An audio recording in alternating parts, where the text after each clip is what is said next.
अनंत अनंत काळामध्ये अनंत अनंत योनीमध्ये हा जीव भरकटलेला आहे. पंचदशी मध्ये श्लोक आहे, कुर्वते कर्म भोगाय कर्म कर्तृंचे भुंजते नद्याम किटा इवा वरता दावार्तांतर माशुते व्रजंतो जन्मनो जन्म लभंते नैव निवृत्ती. हा जीव कर्म करत असून केलेलं कर्म भोगण्यासाठी जन्म घेत असतो, मरत असतो, जन्म घेत असतो, मरत असतो. त्याला परमात्म सुख कधी भेटत नसतं, देवाचं सुख त्याला भेटत नसतं. आणि अशा अनंत जन्म घेत घेत आलेला हा जीव आता नरदेहामध्ये आलाय. अनंत जन्मापासून दुःख भोगत असलेला जीव आता नरदेहामध्ये आलाय. जर याही जन्मामध्ये येऊन हा जीव जागा नाही झाला, विसरली तया थोर झाली हानी. ती हानी भरून निघण्यासारखी नाहीये. रंगनाथ महाराज परभणीकर गुरुजींकडे एक पोरगा गेला, सेवक गेला, म्हणला महाराज म्हणजे काय, ते अमुक अमुक आपल्या गावचे शेठ वारले की हो, ते अमुक अमुक श्रीमंत गृहस्थ वारले की. गुरुजी म्हणाले वारले. अरे मग त्यात काय नवल झालं, गाढव मरत असते, शेठजी मेला त्यात काय नवल झालं. गाढव मेला काय शेठजी मेला काय फारसा फरक नाही का. जो बोध मिळवायचा होता तो गाढवानेही मिळवला नाही, आणि मनुष्य देहामध्ये जो बोध मिळवायचा होता तो शेठजीनेही मिळवला नसेल. गाढव मेला काय शेठजी मेला काय फारसा फरक झालेला नाहीये. कारण गाढवाने तेच केलं जे शेठजीने केले, आणि शेठजीने तेच केले जे आयुष्यभर गाढवाने केले. दोघांनी वेगळं काय केलं, प्रपंचाशिवाय वेगळं काय केलं. गाढवापेक्षा वेगळं शेठजीने केलं असतं तर मरण्यातला फरक झाला असता, वेगळ्या मरणाने तो मेला असता. पण गाढवासारखा शेठजी मेला तर शेठजी मेला काय गाढव मेला काय फरक नाही. तुकाराम महाराज म्हणतात तुमची आमची अवस्था तीच आहे. आम्ही या जन्मामध्ये गाढव कुत्रा नाहीत, पण या जन्मामध्ये येऊन जर आम्ही परमात्मा बोध संपादन केला नाही तर महाराज सांगतात खंती ते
आपण आता गाढव कुत्रा नसाल, पण जर जागे झाला नाहीत, बोध मिळवला नाही, परमात्म्याचं देवाचं भजन केलं नाही, खंती ते न करा. खंती करू नका. आपण होणे गाढव कुत्रा नरदेह भेटून सुद्धा भजन केलं नाही तर या जन्मात गाढव कुत्रा नसाल, पण पुढल्या जन्मात झाल्याशिवाय राहणार नाहीत. म्हणून उठा जागे व्हारे आता. आता म्हणजे कधी अनंत अनंत जन्म भोगत भोगत आलेला जीव आत्ता नरदेहामध्ये आलाय. अनंत कल्पानंतर हा नरदेह मिळालाय, आणि फक्त आणि फक्त याच देहामध्ये जागा होता येतं, याच देहामध्ये बोध मिळवता येतो, याच देहामध्ये परमात्म्याची ओळख करून घेता येते, देवाची ओळख करून घेता येते. म्हणून आता आता आता म्हणजे आता आता म्हणजे नरदेहात आल्यानंतर. म्हणून तुकाराम महाराज फार कौतुक करतात या नरदेहाचं. महाराज म्हणतात बरवे झालो आजीवन, बरवे झालो आजीवन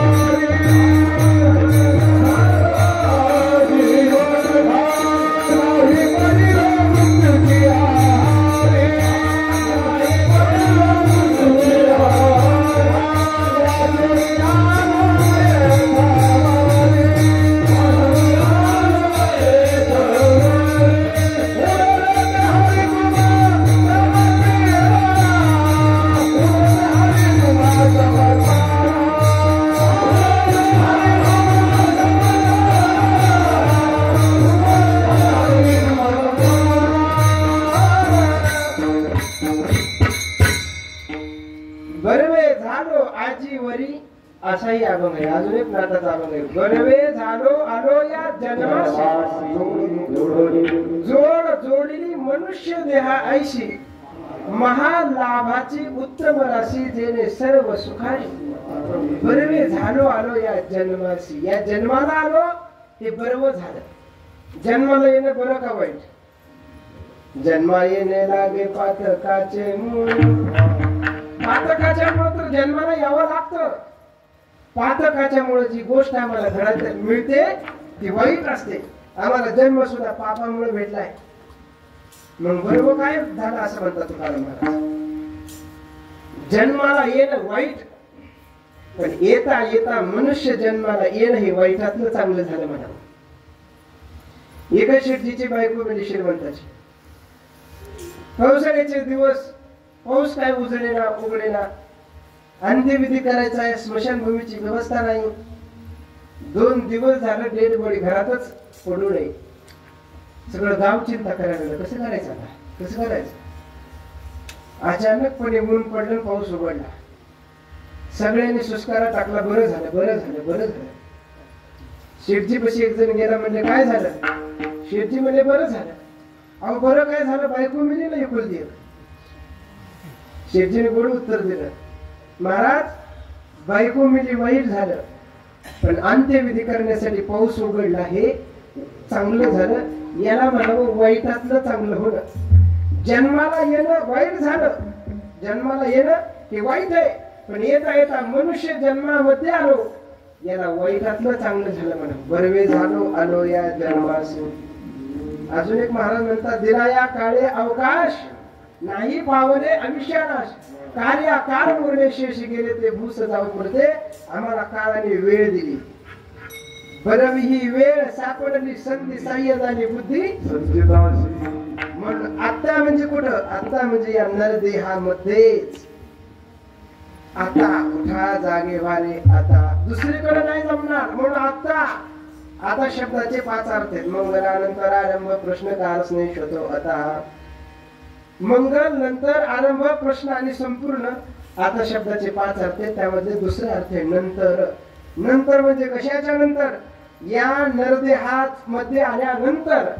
या नरदेहामध्ये आम्ही आलोत ना, नंतर. नरदेहामध्ये आल्यानंतर आता काय करा? उठा जागे वारे आता. नुसतं जागा व्हायचं, काय करायचं? ज्ञानेश्वर महाराज सांगतात, अरे बाबा जरा परमार्थ कर, जरा परमार्थ कर. माणसं करायला तयारच नाही. माऊली म्हणतात, अरे बाबा थोडा कर. देवाचे घरी उभा शेणभर उभा राहा देवाच्या दारात. माणसाला कौतुक वाटलं, बरं झालं. शेणभर तर उभा राहायचं. माणसं फटाफटा देवाच्या दारात गेली, उभा राहिली, आली वापस. ज्ञानेश्वर महाराज म्हणजे उभा राहिलेच ना आता. आता असाच उभा राहा. म्हणजे तुम्ही तर सांगितलं शेणभरी. नाही नाही बाबा, जाऊस तर क्षणभरी. आता मात्र रिकामा अर्ध घडी राहू. जोपर्यंत जात नाहीस तोपर्यंत क्षणभर जा. एक बार तिथे गेलास ना, मग आता रिकामा अर्ध घडी राहू नको. आयुष्यातला एक अर्धा क्षण सुद्धा वायाला घालवू नकोस. उठा जागे वारे आता. काय करा? स्मरण करा पंढरीनाथा. देवांच्या लीलाचं स्मरण, गुणाचं स्मरण आणि नामाचं स्मरण. गुण देवाचे अनंत आहेत. अनंत म्हणते माझे या स्वामीने, अनंत गुण ज्याचे म्हणून या. देवाचे गुण अनंत आहेत. पण ज्ञानेश्वर महाराज 6 गुण सांगतात. ऐका, यशस्वी अवतार्य, ज्ञान वैराग्य ऐश्वर हे 6 गुणवले वस्तू असते. यश, श्री, औदार्य, ज्ञान, वैराग्य आणि ऐश्वर हे 6 गुण भगवंताच्या ठिकाणी.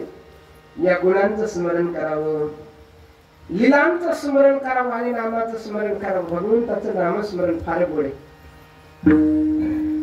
काय नो हे केले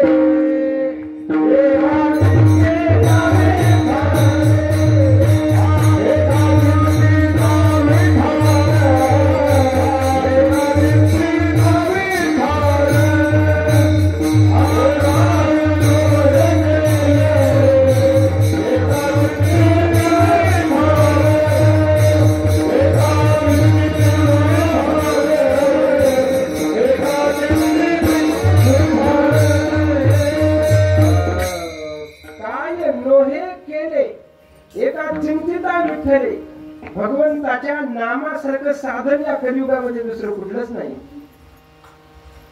म्हणून भागवतामध्ये श्लोक आहे, नामनो से यावती शक्ती पाप निर्हरणे हरे यावत कर्तुम न शक्नोति पातकम पातकी जनः. पातकी जनः यावत पापम कर्तुम न शक्नोति नामनो से यावती शक्ती. याचा अर्थ काय? पातकी माणसं एवढं पाप करू शकत नाहीत जेवढी नामाची ताकद आहे. नामाच्या ताकदीपुढे, नामाच्या शक्तीपुढे टिकाव धरेल एवढं जग मिळून सुद्धा पाप करू शकत नाही, एवढी नामाची शक्ती आहे. हा प्रचंड साधन आहे. किती मोठी ताकद आहे या नामस्मरणामध्ये. म्हणून असं सांगतात, करोडो करोडो गवताच्या गंजी वाळलेल्या, करोडो गवताच्या गंजी जाळायच्या असतील तर किती हजार काड्या पेट्या पाहिजे.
करोडो जरी गवताच्या गंजी असल्या तरी त्या गवताच्या गंजीला जाळण्यासाठी एक काळी पिठीतली एक काळी सुद्धा पुरेशी आहे. कितीही पाप माणसाने केलेला असू द्या, ते पाप नष्ट करण्यासाठी भगवंताचं एक नाम पुरेस आहे. एवढी नामाची ताकद आहे. एक श्लोक आहे, गोकोटी दानम ग्रहणे शुकाशी प्रयाग गंगायुत कल्पवासः यज्ञायुतं वेद सुवर्ण दानम गोविंद नामना न कदापि तुल्यम. गोकोटी दानम ग्रहणेषु काशी. काशी क्षेत्रामध्ये ग्रहणासारख्या पर्व काळामध्ये करोडो करोडो गायी दान दिल्या. प्रयाग गंगा युत कल्पवासः. आयुत म्हणजे 1000 वर्ष प्रयागाचं स्नान केलेलं आहे. कुंभमेळा आपण गेलो, त्या प्रयागाचे प्रयाग संगमाला 1000 वर्ष रोज स्नानाचा नियम केलेला आहे. अजून काय म्हणले, यज्ञायुतम, हजारो अश्वमेध यज्ञ केले आहेत. मेरू सुवर्ण दानम, मेरू पर्वता एवढं, मेरू पर्वत तेवढा आहे पत्ता नाही. मेरू पर्वतामुळे तर आपल्याला एकीकडे अंधार आणि एकीकडे उजेड भेटतो. मेरू पर्वताच्या पलीकडे सूर्य गेला की आपल्याला अंधार होतो आणि घराला की उजेड होतो. एवढा मोठा मेरू पर्वत आहे. या मेरू पर्वता एवढं सोन्याचं दान जगामध्ये दिलंय. एकाच माणसाने सगळं केलंय. ग्रहणामध्ये काशी क्षेत्रामध्ये करोडो गायीचं दान दिलेलं आहे. प्रयागाचा हजारो वर्ष स्नान केलेलं आहे. हजारो अश्वमेध यज्ञ केलेले आहेत. हजारो मेरू पर्वता एवढं सुवर्णाचं दान केलेलं आहे. एवढं एका माणसाने एकट्याने केले. आणि त्याच्या दुसरा माणूस एकट्याने फक्त एकदा भगवंताचं गोविंदाचं नाम घेतलेलं आहे. शास्त्रकार सांगतात, करोडो करोडो गायी दान देणारा, मेरू पर्वतावर सोन्याचं दान देणारा, प्रयाग गंगेचं स्नान करणारा, याने जेवढं पुण्य मिळवले आणि एकाने फक्त एकदा गोविंदाचं नाम घेतलेलं आहे, तरी त्या गोविंदाच्या नामाची बरोबरी तुलना त्या गंगा स्नानाची मेरू सुवर्णाच्या दानाने होऊ शकत नाही. एवढी ताकद भगवंताच्या नाम चिंतनामध्ये आहे. म्हणून स्मरण करा पंढरीनाथा. कुणी सांगितले काय? भावे चरणी ठेवा माथा. भगवंताचं नामचिंतन करत असताना एक बार भावपूर्वक भगवंताच्या चरणावर नतमस्तक व्हा. भगवंताच्या चरणावर नतमस्तक होण्याची, भगवंताच्या नुसतं चरणावर नतमस्तक होण्याचा महिमा वेगळा आहे. भगवंताचं नुसतं लांबून श्रीमुख मुख पाहण्याचा महिमा वेगळा आहे. काय महिमा वर्णो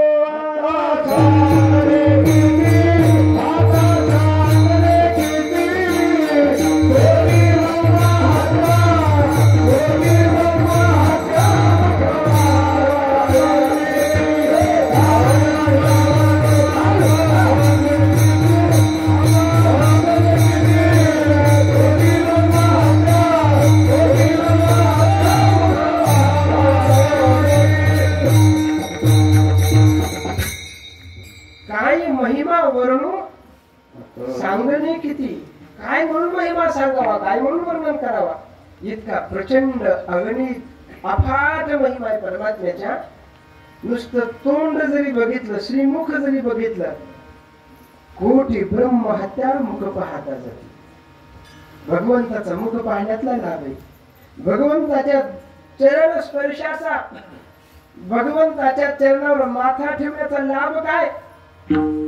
शास्त्रकार सांगतात, एकोपि कृष्णस्य कृत प्रणाम दशाश्वमेधेव धृतेव तुल्यः दशाश्वमेधी पुनरेति जन्म कृष्ण प्रणामी न पुनर्भवाय. एकोपि कृष्णस्य कृत प्रणाम.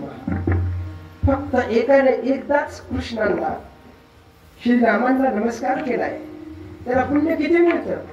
दशाश्वमेधेव धृतेव तुल्यः. 10 अश्वमेध यज्ञ केल्याचं पुण्य पांडुरंगरायाच्या चरणाला नुसतं दर्शन घेतल्याने होतं. पण फरक सांगितलाय, 10 अश्वमेध यज्ञ केले तरीही पुनरेति जन्म, पुन्हा जन्म घ्यावाच लागतो. कृष्ण प्रणामी न पुनर्भवाय. पण जो कृष्णाला नमस्कार करेल, जो परमात्म्याच्या चरणावर नतमस्तक होईल, त्यांच्या चरणावर आपला माथा टेकवेल, त्याला पुन्हा जन्मालाच यावं लागणार नाही. तुका पंढरीशी, तुका पंढरीशी, तुका पंढरीशी.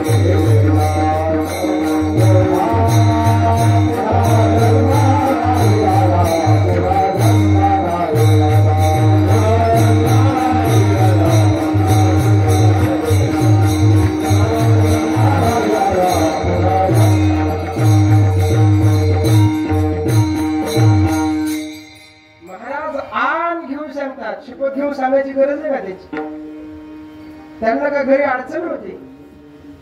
पण महाराजांना जगाच्या कल्याणाविषयी एवढा कळवळ आहे. ते म्हणतात, अरे शपथ घेऊन सांगतो रे. तू काय म्हणले? आण विठोबा, जन्म नाही रे अनेक. तू काय म्हणले? भाग म्हणजे शपथ. तुम्हाला जन्मच मिळायचा नाही कधी. पांडुरंगरायाच्या चरणावर एक बार डोकं टेकवा. त्याचे चरण कसे आहेत? ते हे चरण सुकुमार तुका म्हणे समध्यान. आमचे संत महात्मे पांडुरंगरायाचं वर्णन करत होते. राजस सुकुमार मदनाचा पुतळा.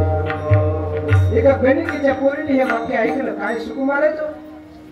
ती गणिकेची पोरगी एवढी सुकुमार होती म्हणतात, तिने जर पान खाल्लं आणि रस असा जर गिळायला लागली तर तो पानाचा लाल रस तिच्या कंठातून बाहेर दिसायचा. एवढी देखणी होती, एवढी सुकुमार होती. आणि संत महात्मे तिच्या पुढेच वर्णन करत होते. राजस सुकुमार मदनाचा. हो, माझ्यापेक्षा तुमचा देव सुकुमार आहे. अगं तुझं सौंदर्य, तुझं सुकुमारपणा काय? आमच्या पांडुरंगाने म्हणतो तो किती सुकुमार आहे. माझ्यापेक्षा कोण सुकुमार दिसतोय पाहण्यासाठी पंढरपूर आली. काय सद्भाग्य असेल त्या गणिकेच्या पुरीचं.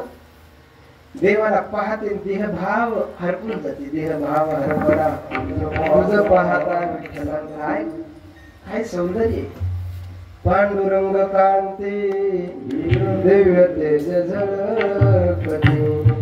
रत्न किरण भाते अगणित लावण्या तेज पुंजन रे.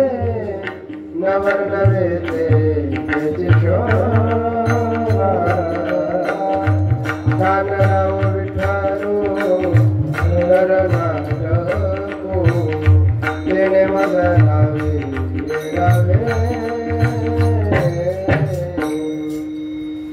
अगणित लावण्य तेज पुंजाळले. एवढे देखणे परमात्मा, एवढा सुंदर परमात्मा पाहते. देवभाव विसरून जाते, समाधी लागते. तर तिला वाटतं हा देखणं आहे, सुकुमार आहे की नाही बघावं. म्हणून देवाच्या जवळ जाते. देवाच्या चरणाला दर्शन घेण्यासाठी म्हणा अगोदर 2 हात पंढररायाच्या चरणावर ठेवते. हात ठेवत असताना अगोदर 2 बोट लागतात देवाच्या पायाला. जसे 2 बोटाचा स्पर्श होतो तसे दोन्ही बोट आमच्या परमात्म्याच्या चरणामध्ये असे रुतून बसतात. आणि 2 पांडुरंगाच्या 2 चरणाला 2 पायाला 2 मोठी मोठी खड्डे पडतात. ती विचार करते, अरे मी स्वतःला सुकुमार समजत होते, हा एवढा सुकुमार आहे, याला नुसत्या बोटांचा स्पर्श झाला तर याच्या चरणाला खड्डे पडत आहेत. हा किती सुकुमार असेल, किती सुकुमार असेल. पाहता पाहता समाधी लागते. आणि त्या गणिकेचे पूर्वी तिथंच देहभाव विसरून हरपून तिथंच आपला जीव परमात्म्याच्या चरणाविंदी समर्पित करते. त्या गणिकेच्या पोरीचं नाव आहे कान्होपात्र. आणि त्या कान्होपात्रेचा जिथं देह विसर्जित झाला, ज्या जागेवर झाला त्या जागेवरती वृक्ष उगवला. त्या वृक्षाचं नाव सुद्धा आज कान्होपात्र म्हणून लोक घेतात. एवढा परमात्मा सुकुमार आहे. म्हणून भावे चरणी ठेवा माता, होईल काय चुकवा व्यथा जन्माच्या. जन्म आणि मरण ह्या संसारूपी नदीचे 2 तीर आहेत.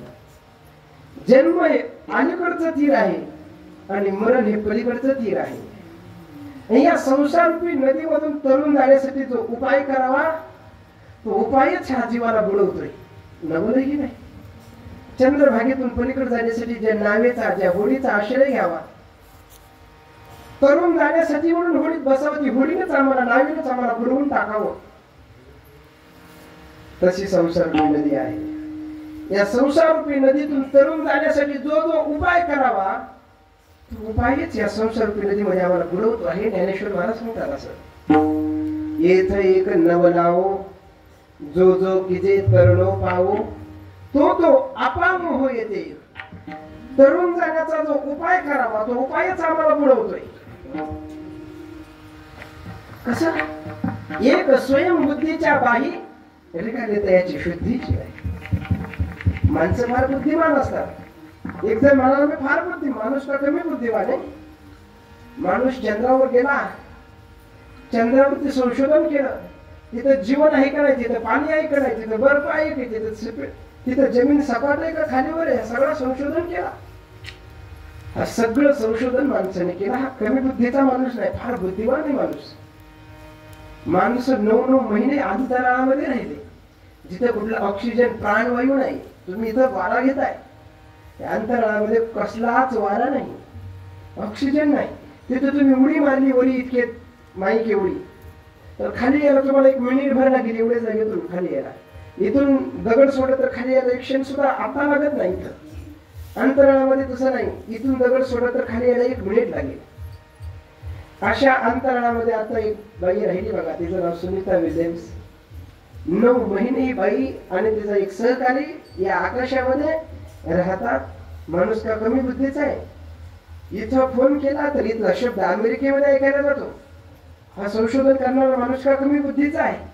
हा बुद्धिमान असणारा माणूस म्हणाला मी या संसारूपी नदी सहज तरून जाईल की. हा बुद्धी दिली मला, मी बुद्धिमान आहे. ज्ञानेश्वर महाराज म्हणतात बुद्धीच्या भरवशावर येणी संसारूपी नदीमध्ये उडी टाकली खरी, पण रिघाले तयाची शुद्धीची नाही. जशी डुबकी मारली असं ते पाण्यामध्ये विहिरीमध्ये पोहणारे माणसं उलटी उडी टाकतात, म्हणजे डोक्यावर उडी मारतात बाबा, असं सरळपणे खाली जातात. तसं बुद्धिमंताने या संसारूपी नदीमध्ये उडी टाकली तसं खाली गेला. कुठं गेला जगाला तर माहीतच नाही, पण त्याची त्याला सुद्धा कळालं नाही की आपण कुठे गेलो. अशी ही संसारूपी नदी आहे, मायारूपी नदी आहे. एक जाणीवेची डोही गर्वेची गिळते. काही जाणते असतात, वेद पाठ करणारे असतात. वेद पाठ केला आम्ही तरुण जाऊ नाही शक्य. काही जण म्हणतात आम्ही ज्ञानेश्वरी पाठ केली, गाथा पाठ केला. मी ज्ञानेश्वरी पाठ केली, मी गाथा पाठ केला म्हणतात. काय शिकलं? ज्ञानेश्वरी पाठ करून पदरात काय पाहिलं? मी ज्ञानेश्वरी पाठ केली. हे ज्ञानेश्वरी पाठ करून मी पणा केला नसेल तर ज्ञानेश्वर महाराज म्हणतात तू ज्ञानेश्वरी पाठ करून माझा उपकार नाहीच केला, फार मोठा अपकार केलास तू. का? एवढी मोठी ज्ञानेश्वरी मी सांगितली, तू पाठ केलीस, पण तुझा अजून मी पणा गेला नाही. पाठ करायच्या भानगडीत पडू नकोस बाबा. एक तरी ओवी फक्त अनुभव घ्यायचं सांगितलं तुला. पाठ करशील उत्तम आहे, पाठ करशील चांगलंच आहे, चांगली गोष्ट आहे, सौभाग्य आहे. संतांची वचन मुखोद्गत होणं ही चांगली गोष्ट आहे. पण ती पाठ करून जर अहंकार निर्माण होत असेल तर संतांना ज्ञानोबाला तुकोबाला ते तुम्ही दुःख देताय असा विषय होतो.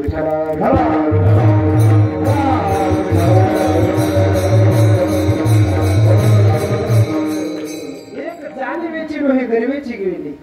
वेदत्रयाच्या सांगणी घेतल्या अहम भावाच्या तोंडी. मद मिनाच्या तोंडी गर्वेची गिळली. एकी वैशीचे जाळ बांधले मनमताचे काशी मागले. ते विषय मगरी सांदिले चबळले. मगर कशी असते माहिती का? मगर माणसाला गिळते, गिळून गिळून गिळून गिळून त्याचा चोथा होतो. चोथा मात्र ती गिळत नाही. चोथा ती बाहेर असं कडेला येते नदीच्या किंवा त्या पाण्याच्या, आणि कडेला येऊन तो चोथा बाहेर टाकते, हाडाचा झालेला चोथा. एक जण म्हणला माझ्याकडं वय आहे, मी तरुण आहे, मी मजबूत आहे, सगळं माझ्याकडे आहे, मी माया नदीत तरुण जाईल. ज्ञानेश्वर महाराज सांगतात त्याला विषय रूपी मगरीने गिळून टाकलं. विषय मगरी सांडिले चगळून या. विषय रूपी मगरीने असं चगळलं की त्यांचा चोथा केला. म्हणून माणसं म्हणतात आम्ही विषय भोगले, आम्ही प्रपंच भोगला. आणि विषय तुम्ही नाही भोगले, या विषयाने तुम्हाला भोगले. आणि विषयाला उपमा दिली मगरीची.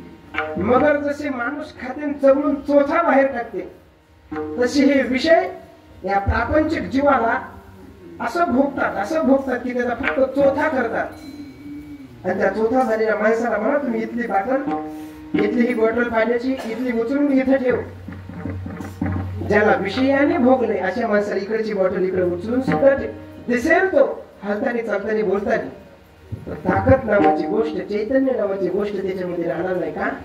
विषयाला त्याने भोगलं असतं तर तो तंदुरुस्त राहिला असता. पण विषयाला येणे नाही भोगलं, विषयाने याला भोगल्यामुळं हा तंदुरुस्त राहिला नाही, याचा चोथा होऊन बसला. म्हणून ज्ञानेश्वर महाराज म्हणतात विषय मगरी सांडिले चवळून या. म्हणून संसारूपी नदी तरुण जाणं शक्यच नाही का? अवश्य शक्य, पण कुणाला? एकची लीला तरले जे सर्व भावे मज भजले तया आईलीच थडी सरले माया. विश्वास कशाला म्हणतात तो या भूमीमध्ये दिसतो. परमात्म्याच्या नावावर, भगवंताच्या नामावर विश्वास असा असला पाहिजे की ज्ञानेश्वर महाराज म्हणतात एकची लीला तरले. लीला शब्दाचा अर्थ काय? लीला शब्दाचा अर्थ सहज. सहज लेकरांनी चेंडू खेळावा इतक्या सहज, इकडची गोष्ट इकडे उतरून ठेवावी जितक्या सहज तितक्या सहज. माया नदी तरुण गेले कोण? जे सर्व भावे मज भजले. मोठ्या मोठ्यांना जे जमलं नाही, एका माणसाला ते सहज जमलं. सहज 4 वेद मुखोद्गत केले, त्याला जमलं नाही. जाणत्याला जमलं नाही, बुद्धिमानाला जमलं नाही, एका माणसाला ते सहज जमलं. म्हणतात ज्ञानेश्वर महाराज त्या माणसाचं नाव सर्व भावे मज भजले. ज्यांनी सर्व भावाने परमात्म्याचं भजन केले तया आईलीच थडी सरले मायाच्या. याला म्हणतात विश्वास नामावरचा. ज्यांनी परमात्म्याचं नाम सर्व भावाने घेतलंय त्याला त्या संसार रूपी नदीमध्ये उडी टाकायची सुद्धा गरज नाही. ऐलीच थडी सरले माया जळ. त्याला अलीकडच्या तीरावर उभा असतानाच पलीकडच्या तीराला गेलाय असं समजून जरा ज्ञानोबांना प्रश्न विचारला, उडी तर टाकू द्या, संसारात डुबकी तर मारू द्या, मग तरला पलीकडे पोहून पलीकडे जाऊ द्या, मग म्हणला तरला, मग मला तो तरला. अलीकडच्या तीरावरच उभा असताना तुम्ही तरला असं कसं काय म्हणता? ज्ञानेश्वर महाराज म्हणतात, हेच तर नामाचा परिणाम आहे. काय तया जो सर्व भावाने भगवंताचं भजन करेल त्याला संसार नदीमध्ये उडी सुद्धा टाकायची गरज नाही. ऐल तीरालाच ऐल थडी सरले माया जळ. त्याच्यासाठी मायेचं जळ नाहीच, तो तरलाच म्हणून समजा की भगवंताच्या नामातली ताकद आहे. म्हणून भावी चरणी ठेवा माता, चुकवा व्यथा जन्माच्या ठोपार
मोठा म्हणजे परमात्मा स्वरूपाविषयी जागृती निर्माण करा. जागे हो म्हणजे स्मरण करा पंढरीनाथा. भावे चरणी ठेवा माता, चुकवा व्यथा जन्माच्या. कारण धनदारा पुत्र जन बंधू सोयरे पिशुन सर्व मिथ्या आहे जाणून शंकरी गाडी वय. धनदारा पुत्र जन याचा त्याग करायला नाही सांगितला. सर्व मिथ्या हे जाणून शंकरी गाडी. त्याग करायच्या भानगडीत पडू नका. त्याग करा तर तुकाराम महाराज सांगतात, भोगे घडे त्याग आणि त्यागे अंगा येतील भोग. बऱ्याच जणांनी त्याग केला तर त्यागाचा परिणाम झाला नाही. ब्रह्मचारी राहणाऱ्या माणसाला जरा कौतुकच वाटत. ब्रह्मचारी राहणे याचा अर्थ होतो काय? ब्रह्मचारी राहणे याचा अर्थ असा आहे, राहायचं याच्यासाठी आम्ही जर संसार केला, आम्ही जर गृहस्थ आश्रमात गेलो तर या बायका पोरांच्या रचनामध्ये आम्हाला परमात्म्याची विस्मृती होईल. आम्हाला देवाचं भजन घडणार नाही, आम्हाला वेळ मिळणार नाही. परमात्म्याच्या देवाच्या भजनाला वेळ मिळणार नाही म्हणून ब्रह्मचारी राहिला. कशासाठी? देवाच्या भजनाला वेळ मिळणार नाही म्हणून ब्रह्मचारी राहिला. ब्रह्मचारी राहून करायला काय लागलाय? इतका संसार करायला लागलाय की संसारिकाला लाज वाटत. संसारिकाने त्याच्याकडे बघून मान खाली घालावी. काय आपला संसार आहे? या ब्रह्मचार्याचा संसार बघा. माझ्या संसाराला काय शोभा आहे? या ब्रह्मचार्याचा संसार बघा. का ब्रह्मचार्याचा संसार एवढा मोठा होतो, एवढा मोठा होतो की संसारिकाला सुद्धा आपल्या संसाराची लाज वाटायला. ब्रह्मचारी राहिलेच कसे? ब्रह्मचारी राहण्याचा अर्थ आहे एका क्षणाची सुद्धा विस्मृती परमात्म्याच्या भजनामध्ये होऊ नये. पण हल्ली हे लोक एवढे एवढे एवढे मागे लागले. पण असे सगळेच असं नाही. काही काही उत्तम माणसं या जगामध्ये असे ब्रह्मचारी आहेत की ज्यांनी आपलं सगळं जीवन त्यागात घालवलेलं आहे, वैराग्यात घालवलं आहे, अखंड भगवंताच्या भजनात आणि जगाच्या कल्याणामध्ये व्यतीत केलेलं आहे. अशांच्या अशा महात्म्यांच्या चरणांमध्ये साष्टांग दंडवत घातलेच पाहिजे. आणि म्हणून त्यागायला नाही सांगितलं. त्याग कराल तर भोग. मी एखादा विचारलं, महाराज तुम्ही एवढं ब्रह्मचर्य राहिले, एवढं मिळवण्याच्या मागं का लागले, एवढं का मागं लागले? त्यांनी मला उत्तर दिलं, बुवा म्हणजे तुम्हाला काय, तुम्हाला बायको आहेत, आई बाप आहेत, भाऊ बहीण, सगळा संसार आहे, लेकरं बाळ आहेत, तुम्हाला हे सगळं आहे. आम्हाला कोण आहे? आम्हाला एवढा पैसाच आहे म्हणे. असं नाही. म्हणून त्यागे अंगा येती भोग. म्हणून तुकाराम महाराज नामदेव महाराज सांगत नाही संसाराचा त्याग करा. नाही, सुखे करावा संसार, न संडावे दोन्ही वार, दया क्षमा घर चोद विते. संसार सुखाने करा, पण करताना कामामध्ये काम काही म्हणा. जाईल भव श्रम सुख होईल दुःखाचे. संसार केला तर संसार कळेल. ज्याने संसारच केला नाही, ज्याने संसारातल्या लाटा खाल्ल्याच नाही, ज्याने संसारातलं दुःख भोगलंच नाही, त्याला संसाराची व्यक्ती व्हायची कशी? संसाराने असा पिळून जावा, असा ग्रस्त व्हावा, संसाराने सगळीकडून लाखांडल्या जावा. आई बापाकडे गेला तिकडून लाच मिळाली, बायकोकडे गेला तिने लाच मारावी, पोराकडे गेला पोरांनी लाच मारावी. सगळ्यांनी पिछाडलेला मनुष्य त्रस्त होतो, मग भगवंताला शरण जातो. त्या शरण जाण्यामध्ये अर्थ आहे, त्या शरण जाण्यामध्ये वास्तवता आहे, त्या शरण जाण्यामध्ये परमार्थ आहे, आणि त्यालाच परमार्थ आहे. नुसतं संसार खोटा आहे, संसार मिथ्या आहे, संसारात दुःख आहे, अनुभव तर अगोदर मग सांग दुःख आहे. म्हणून सर्व मिथ्या आहे जाणून शरण निघाले वास. माया विघ्ने भ्रमणा करे, म्हणता मी माझे ने घरे, येतो संपत्तीचे वारे साधकारे जाईल. माणसं म्हणजे महाराज जरा पुढच्या आयुष्यामध्ये उतारवयामध्ये परमार्थ करूया की चालायचं नाही. आयुष्य जात आहे पहा, काळ जपत असे महा, सुहिताचा गोरवहा ध्यानी राहा. आयुष्य चाललंय बाबा, काळ जपत असे महा. आयुष्य जात आहे पहा, काळ जपत असे महा. ते काळ जपत असे महा म्हणजे काय हो? तुमच्याकडे माहिती आहे हा शब्द माहिती आहे का नाही मला माहिती नाही. आमच्या मराठवाड्यामध्ये एक शब्द आहे, एखादा उंदीर असतो, या वेळातून त्या वेळात, त्या वेळातून त्या वेळात मांजराचं त्या मुंदरावरती असं लक्ष असतं. मांजर जास्त हालचाल करत नाही, फक्त एका जाग्यावर राहते. अशी राहते, एवढे सावधान राहते, वाट बघते फक्त तो उंदीर आपल्या आवाक्यात कधी, आपल्या पंजाब कसा सापडेल तेवढी वेळेसाठी ती एवढी तास तास टपून बसलेली असते. या टपून बसण्याला आमच्या मराठवाड्यामध्ये म्हणतात की मांजर जप धरून बसलेली असते, जप धरून बसलेली असते. साप उंदरावर किंवा मांजर उंदरावर जप धरून बसलेले असते. तसा काळ वेगळा काळ आमच्या डोक्यावरती असा गिरत्या घालत जप धरूनच बसलाय. तुम्ही इतके बेसावध आहे, तो कधीच बेसावत नाही. काळ जपत असे मा, किती घडोघडी काळ वाट याची आहे, अजून किती आहे. तो रोज नाही, तुमचं आयुष्य किती असेल ते असेल, पण तो मिनिटागणीस क्षणागणीस एका क्षणाचा विचार लेख खातो मांडतो आहे. अजून किती क्षण शिल्लक आहे, अजून किती वेळ शिल्लक आहे. बस ती वेळ आली रे आली, तो क्षणाचाही विलंब लावणार नाही. काळ जपत असेल असा जप धरून बसलाय. तुमचं आयुष्य कधी एकदाच संपत आहे, कधी एकदाचा झडप मी मारतो आहे. म्हणून हे सावधपणा एकाच महात्म्याला समजला, समर्थांना. समर्थ रामदास स्वामींचं लग्न होतं, लग्नामध्ये ब्राह्मण भावाने सांगितलं, आता सावध सावधान सावधान. म्हणजे कोणासाठी? म्हणजे तुझ्यासाठी का? आता लेकर होतील, बाळ होतील, प्रपंच होईल. या घरादारामध्ये, प्रपंचामध्ये, संसारामध्ये असा गुंतून जाशील की देवाला विसरूनच जाशील. एवढं सगळं करूनही सावधान राहायचे. तर बरं होईल. विसरून जातो म्हणजे हो, सावधान व्हायचं, सावधान व्हायचं. जी सावधान झाली त्या घरच्या लग्न मंडपामधून निघून गेले आणि एक नाव तयार झालं, समर्थ रामदास स्वामी.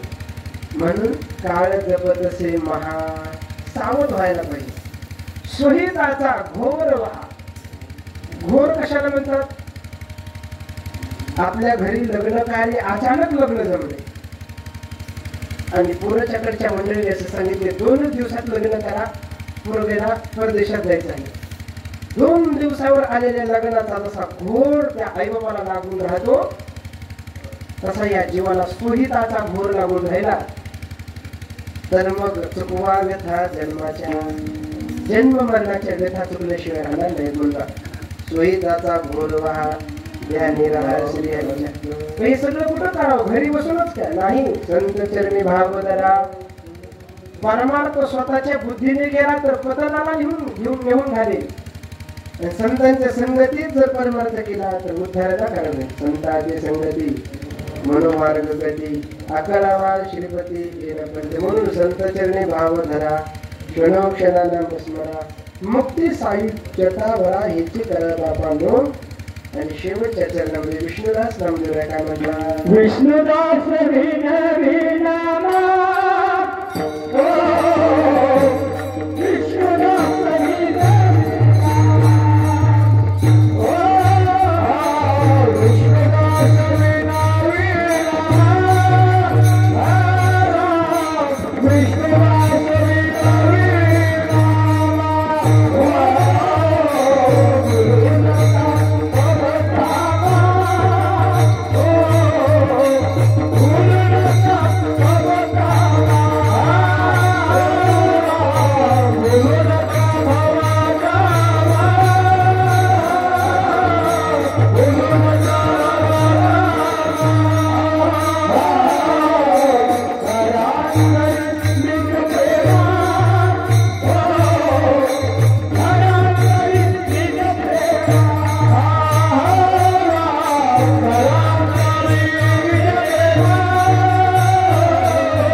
Jai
सविन विनामा गुरु नका गोकामा निरंतरी निज प्रेमा न तुका नेमा हरिभक्ती ज्ञानेश्वर माऊली